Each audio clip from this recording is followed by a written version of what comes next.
وَإِذَا قُرِئَ الْقُرْآنُ فَاسْتَمِعُوا لَهُ وَأَنصِتُوا لَعَلَّكُمْ تُرْحَمُونَ।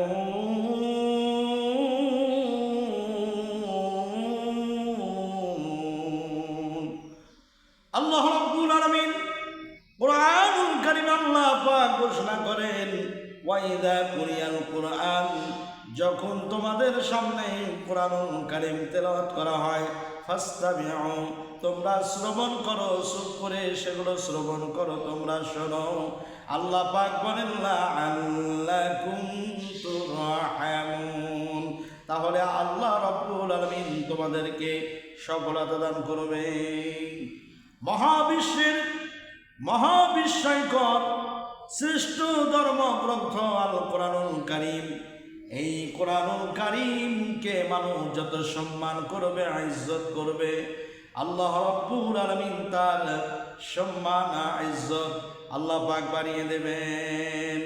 ওহে মুসলমান, দাঁড়াও তুমি, সাথে নিয়ে যাও কোরআন খানি, কোন আধারের বিপদ ছানিতে, পথ চলিতে কি পারবে তুমি।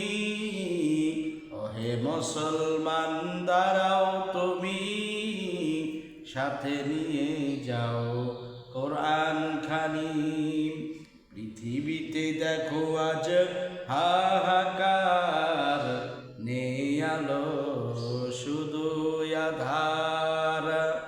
গোটা পৃথিবী জুড়ে আজ অন্ধকার, ডানে বামে সামনে পিছনে চতুর্দিকে আজকে অন্ধকার।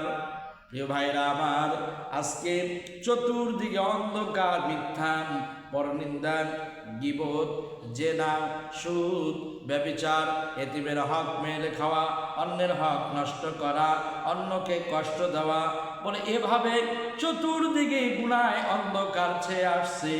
এই জন্য কবি বলছেন, পৃথিবীতে দেখো আজ হাহাকার, নেই আলো শুধু আধার।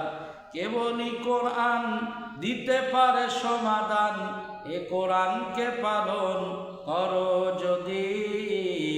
ওহে মুসলমান, দাঁড়াও তুমি, সাথে নিয়ে যাও কোরআন খানি।